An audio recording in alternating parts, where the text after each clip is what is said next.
आज के video lecture में हम जिस टॉपिक को डिस्कस कर रहे हैं वो है प्रीपोजिशनल फ्रेज। फ्रेजेस की ही सीरीज चल रही है। अभी तक हमने फ्रेजेस में adjective phrase, adverb phrase, noun phrase को डिस्कस कर लिया है। आज हम प्रीपोजिशनल फ्रेज को डिस्कस करेंगे। तो जब हम फ्रेजेस की बातें करते हैं, फ्रेजेस का मतलब होता है ग्रुप ऑफ वर्ड जिसमें कभी भी सब्जेक्ट एंड वर्ब का कॉम्बिनेशन नहीं होता है। ये कभी भी कंप्लीट सेंस नहीं देते हैं, इनकम्प्लीट सेंस देते हैं।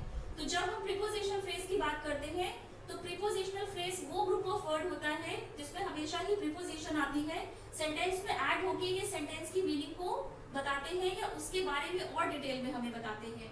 तो जैसे कि प्रीपोजिशन का काम होता है किसी भी सेंटेंस में नाउन या प्रोनाउन से पहले आके उस नाउन या प्रोनाउन का रिलेशन सेंटेंस के अदर पार्ट के साथ बताने का काम होता है प्रीपोजिशन का किसी भी सेंटेंस में।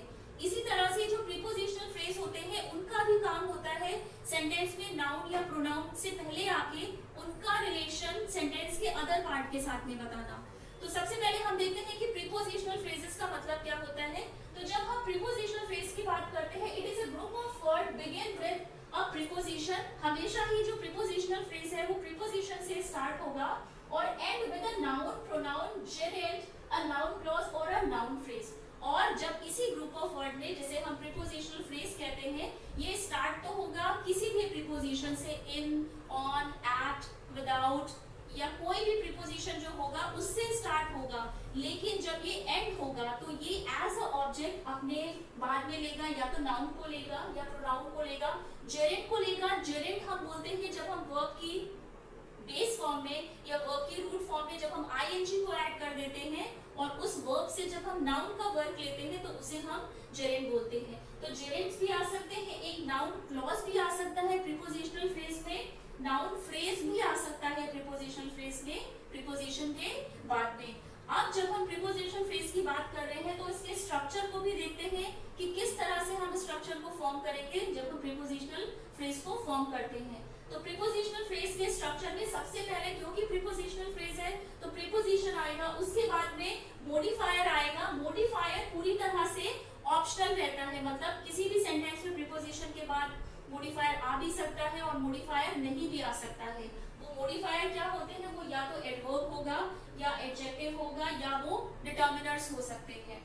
इसके बाद में ऑब्जेक्ट आता है फ्रेजेस में, प्रीपोजिशनल फ्रेज में ऑब्जेक्ट हमेशा ही नाउन या प्रोनाउन होता है। तो ये तो स्ट्रक्चर हो गया कि जब हम प्रीपोजिशनल फ्रेज को फॉर्म करेंगे तो इसी एक पैटर्न के अकॉर्डिंग हम उसे फॉर्म करेंगे। अब स्ट्रक्चर से ही रिलेटेड प्रीपोजिशनल फ्रेज के एग्जांपल्स को देखते हैं। एग्जांपल है the cat is on the road. तो हमने जब अभी ये बात करी थी कि प्रीपोजिशन का काम होता है सेंटेंस में आए हुए सब्जेक्ट का, नाउन या प्रोनाउन का हमें लोकेशन बताना या नाउन प्रोनाउन की लोकेशन क्या है, वो कहाँ पर है। तो यहाँ पर जो द कैट है ये एक सेंटेंस का सब्जेक्ट है, कैट यहाँ पर नाउन है। नाउन की लोकेशन क्या है, नाउन की जगह क्या है, ऑन द रोड। तो ऑन द रोड ये जो पूरा ग्रुप ऑफ वर्ड है ये एक प्रीपोजिशनल फ्रेज है। यहाँ पर जो ऑन है ये प्रीपोजिशन है, द एज अ डिटर्मिनर की तरह आया है जो स्ट्रक्चर में हमने डिस्कस करा था, और रोड यहाँ पर नाउन है। तो ये जो पूरा प्रीपोजिशनल फ्रेज है प्रीपोजिशन से स्टार्ट हुआ है, डिटर्मिनर है, इसके बाद में ऑब्जेक्ट है नाउन जो कि रोड है। स्ट्रक्चर के अकॉर्डिंग हमारा सेंटेंस बिल्कुल एग्जैक्ट है। नेक्स्ट एग्जांपल है it is a present from her.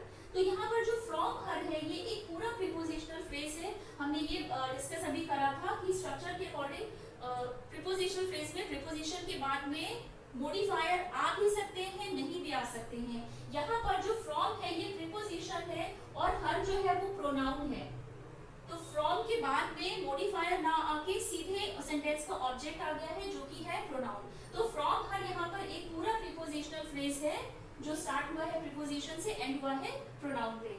Second example है she stole it from the man across the street. तो यहाँ पर जिसकी बात हो रही है वो बात हो रही है कि ये गर्ल ने कोई किसी का सामान चोरी किया है, जिसका सामान उसने स्टोल करा है वो है from the man across the street. तो ये जो पूरा आपको from the man across the street है ये पूरा ही एक नाउन फ्रेज है। नाउन फ्रेज की हमने बात करी थी कि प्रीपोजिशन का जो फ्रेज होगा वो एंड होगा तो उसमें नाउन फ्रेज भी आ सकता है।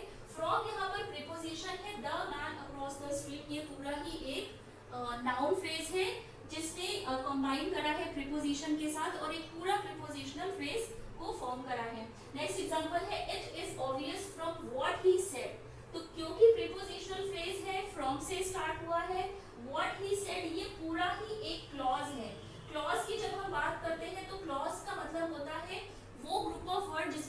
ही सब्जेक्ट एंड वर्ब का कॉम्बिनेशन होता है। यहाँ पर व्हाट सेंटेंस का सब्जेक्ट है एंड सेड वर्ब है। फ्रेजेस में कभी भी सब्जेक्ट एंड वर्ब का कॉम्बिनेशन नहीं होता है, ये बात आप ध्यान रखिएगा। लेकिन क्लॉज में हमेशा ही सब्जेक्ट एंड वर्ब का कॉम्बिनेशन होता है। अगर आप एक क्लॉज को सेंटेंस से सेपरेट भी कर देंगे तो भी वो अपने आप में एक सेंस देता है, समझ में आता है कि क्या बात कही गई है। तो यहाँ पर जो फ्रॉम है ये प्रीपोजिशन है। प्रीपोजिशन एंड नाउन क्लॉज के कॉम्बिनेशन से एक पूरा प्रीपोजिशनल फ्रेज बना है। लास्ट एग्जांपल है ही एक्ट्स विदाउट थिंकिंग। तो यहाँ पर जो विदाउट है ये प्रीपोजिशन है और थिंकिंग यहाँ पर जो आया है ये जेरेंड है। यहाँ पर वर्ब की बेस फॉर्म जो V1 होता है, जो वर्ब की रूट फॉर्म होती है, उसमें ing को ऐड करके वर्ब से जब हम नाउन का वर्क लेते हैं तो उन वर्ड्स को जेरेंड्स कहा जाता है। ठीक, यहाँ पर वर्ब है, ing को ऐड करके एक वर्ब को ing ऐड करके उससे नाउन का वर्क लिया गया है। विदाउट प्रीपोजिशन है, मॉडिफायर नहीं है क्योंकि हमने पहले ही बता दिया है कि मॉडिफायर ऑप्शनल रहते हैं प्रीपोजिशनल फ्रेज में। तो विदाउट थिंकिंग ये पूरा एक प्रीपोजिशनल फ्रेज है। तो अभी हमने डिस्कस करा है प्रीपोजिशन की डेफिनेशन को, उसके स्ट्रक्चर को, और स्ट्रक्चर्स के अकॉर्डिंग ही हमने उन एग्जांपल को डिस्कस करा है जो प्रीपोजिशनल फ्रेज को फॉर्म करते हैं। अब ये तो हमें पता है कि प्रीपोजिशन फ्रेजेस जो होते हैं वो सेंटेंस में आके नाउन या प्रोनाउन की के बारे में बताते हैं, उनके बारे में हमें और एग्जैक्ट इंफॉर्मेशन देते हैं। अब किसी भी सेंटेंस में जो प्रीपोजिशनल फ्रेज होते हैं वो एज एन एडवर्ब की तरह भी वर्क करते हैं, एज एन एडजेक्टिव भी वर्क करते हैं और एज अ नाउन की तरह भी वर्क करते हैं। तो उन्हीं बातों को हम डिस्कस करते हैं कि जब प्रीपोजिशनल फ्रेज किसी भी सेंटेंस में एज एन एडवर्ब आते हैं, एज एन एडजेक्टिव आते हैं या एज एन नाउन आते हैं, तब वो किस तरह से वर्क करते हैं। तो जब prepositional phrase as an adverb की तरह किसी भी सेंटेंस में आता है तो वो सेंटेंस के वर्ब को, एडजेक्टिव को या अनदर एडवर्ब को डिफाइन करेगा। जब prepositional phrase as a adverb आता है किसी भी सेंटेंस में, जब वो वर्ब, एडवर्ब, एडजेक्टिव को डिफाइन करता है, तब हम उन्हें एडवर्बियल फ्रेज कहते हैं। एग्जांपल है I run in the morning. तो यहाँ पर रन वर्ब है, वर्ब को और डिफाइन करा है, जिस ग्रुप ऑफ वर्ड है वो है in the morning. In the morning यहाँ पर प्रीपोजिशनल फ्रेज है, लेकिन जब ये रन को डिफाइन कर रहा है, वर्ब को डिफाइन कर रहा है और हमें व्हेन का आंसर दे रहा है, तब ये यहाँ पर एज एन एडवर्बियल फ्रेज की तरह वर्क करेगा। नेक्स्ट एग्जांपल है ही वॉक्ड थ्रू द पार्क। तो थ्रू द पार्क ये प्रीपोजिशनल फ्रेज है क्योंकि प्रीपोजिशन से स्टार्ट हुआ है, डिटर्मिनर है, एन ऑब्जेक्ट है, बट ये डिफाइन कर रहा है वॉक को जो कि वर्ब है। वर्ब को डिफाइन करने वाले वर्ड्स हमेशा ही एडवर्ब्स होते हैं और क्योंकि ये प्रीपोजिशनल फ्रेज वर्ब को डिफाइन कर रहा है इसीलिए इसे एडवर्बियल फ्रेज भी कह सकते हैं। नेक्स्ट एग्जांपल है ही वॉक थ्रू द पार्क में ये हमको और डिफाइन कर रहा है, डिस्क्राइब कर रहा है उसका हाउ का। जब हम आंसर पूछते हैं तो उसका आंसर हमें मिल रहा है how through the park. Next example है she went there in search of food. तो रीजन क्या था उसके वहां जाने का, इन सर्च ऑफ फूड। जब हमें रीजन की बात पता चल रही है कि शी वेंट देयर, वेंट यहाँ पर वर्ब है, उसके रीजन क्या था वहां जाने का, इन सर्च ऑफ फूड। तो इन सर्च ऑफ फूड ये पूरा ही एक प्रीपोजिशनल फ्रेज है क्योंकि डिफाइन कर रहा है वर्ब को, रीजन बताया है, एडवर्ब की तरह वर्क कर रहा है, एडवर्बियल फ्रेज की कैटेगरी में आता है। नेक्स्ट एग्जांपल है after eating Riya start walking towards the garden. तो यहाँ पर टुवर्ड्स द गार्डन ये एक प्रीपोजिशनल फ्रेज है। टुवर्ड्स यहाँ पर प्रीपोजिशन है, द डिटर्मिनर है, गार्डन यहाँ पर नाउन है। प्रीपोजिशनल फ्रेज तो है लेकिन एक रीजन बताने का भी काम कर रहा है कि उसने जो आफ्टर ईटिंग था, जो रिया ने अपना स्टार्ट करा वॉकिंग को, उसके डायरेक्शन की बात हो रही है टुवर्ड्स द गार्डन। तो जब डायरेक्शन की हमें डायरेक्शन के बारे में पता चल रहा है तो वर्ब के डायरेक्शन को डिफाइन कर रहा है। Prepositional phrase as an adverbial phrase की तरह ये वर्क करेगा। I live near the stadium. तो लिव यहाँ पर वर्ब है, वर्ब को डिफाइन कर रहा है, वर्ब के बारे में और हमें इंफॉर्मेशन जिस प्रीपोजिशनल फ्रेज में दी है वो है नियर द गार्डन, क्योंकि ये हमें वेयर के बारे में बता रहा है। जब हम वेयर का आंसर पूछेंगे, where near the stadium. Although prepositional phrase तो है लेकिन क्योंकि वर्ब को डिफाइन कर रहा है इसीलिए हम इसे एडवर्बियल फ्रेज भी कह सकते हैं या कहा जाता है। अब जो प्रीपोजिशनल फ्रेज है वो एज एन एडजेक्टिव की तरह जब यूज होता है या जब वो किसी भी सेंटेंस में नाउन या प्रोनाउन को डिफाइन करता है तो उसे हम एडजेक्टिवल फ्रेज कहते हैं, क्योंकि एडजेक्टिव का काम होता है सेंटेंस में नाउन या प्रोनाउन को डिफाइन करना। एग्जांपल है the boy in the white shirt is my cousin. तो in the white shirt is my cousin ये पूरा ही एक प्रीपोजिशनल फ्रेज है, डिफाइन किसको करा है, बॉय को। बॉय क्या है, नाउन है। नाउन को डिफाइन करने वाले हमेशा ही एडजेक्टिव होते हैं।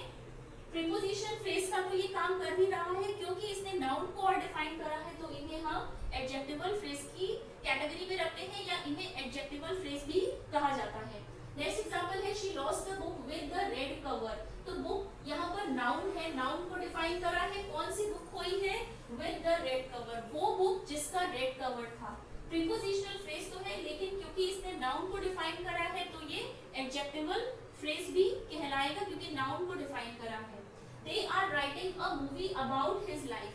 About preposition है, his life यहाँ पर सेंटेंस का ऑब्जेक्ट है। प्रीपोजिशन एंड ऑब्जेक्ट ने मिलकर एक प्रीपोजिशनल फ्रेज को फॉर्म किया है, लेकिन ये हमें और किसके बारे में बता रहा है, मूवी के बारे में। मूवी क्या है, नाउन है, तो ये एज अ प्रीपोजिशनल फ्रेज भी वर्क करेगा, लेकिन जब ये नाउन को डिफाइन करेगा तब इसे हम एडजेक्टिवल फ्रेज कहेंगे। लास्ट एग्जांपल है, student from different countries are studying in this university. तो यहाँ पर जो स्टूडेंट है, ये सेंटेंस में नाउन आया है। From different countries, from preposition है, डिफरेंट कंट्रीज यहाँ पर फ्रॉम के लिए एज अ ऑब्जेक्ट वर्क कर रहा है, प्रीपोजिशन के लिए ऑब्जेक्ट की तरह वर्क कर रहा है। क्योंकि नाउन को डिफाइन कर रहा है, इसीलिए ये पूरा group of word adjectival phrase है, जो कि प्रीपोजिशनल फ्रेज भी है।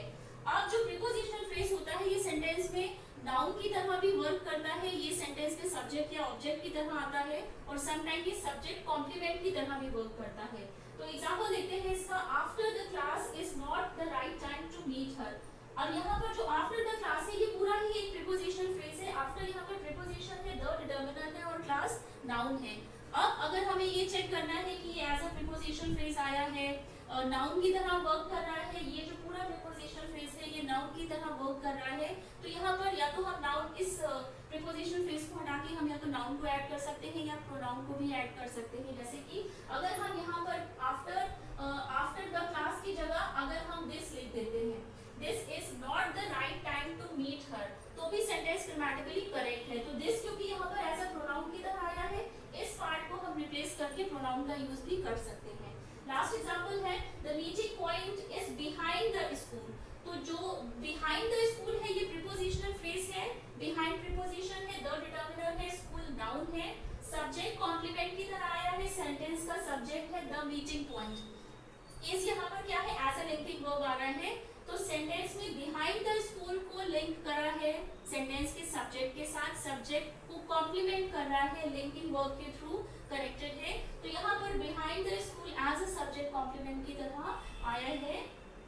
प्रीपोजिशनल फ्रेज तो है ही, लेकिन ये नाउन में एज अ नाउन को कॉम्प्लीमेंट करने की वजह से नाउन की तरह भी वर्क कर रहा है। तो आज के वीडियो लेक्चर में हमने प्रीपोजिशनल फ्रेज को डिस्कस करा है कि प्रीपोजिशनल फ्रेज क्या होते हैं, जो काम सेंटेंस में प्रीपोजिशन का होता है, नाउन या प्रोनाउन के बारे में हमें बताना, उस नाउन या प्रोनाउन का रिलेशन सेंटेंस के अदर पार्ट के साथ बताना। तो प्रीपोजिशनल फ्रेज का भी यही वर्क होता है, किसी भी सेंटेंस में आके उस ग्रुप ऑफ वर्ड का रिलेशन सेंटेंस के अदर पार्ट के साथ बताना। प्रीपोजिशनल फ्रेज को एज ए एडवर्ब की तरह भी यूज करा जाता है, तब उन्हें एडवर्बियल फ्रेज कहा जाता है, जब वो सेंटेंस में वर्ब, एडजेक्टिव या अनदर एडवर्ब को डिफाइन करते हैं। प्रीपोजिशनल फ्रेजेस एडजेक्टिव की तरह भी यूज होते हैं, जब वो नाउन या प्रोनाउन को डिफाइन करते हैं तब उन्हें एडजेक्टिवल फ्रेज कहा जाता है। और प्रीपोजिशनल फ्रेज सेंटेंस में नाउन की तरह भी आते हैं, सेंटेंस में सब्जेक्ट ऑब्जेक्ट बनके या सब्जेक्ट कॉम्प्लीमेंट बनके। तो आज के वीडियो लेक्चर में बस इतना ही। आई होप आपको आज का वीडियो लेक्चर पसंद आया होगा।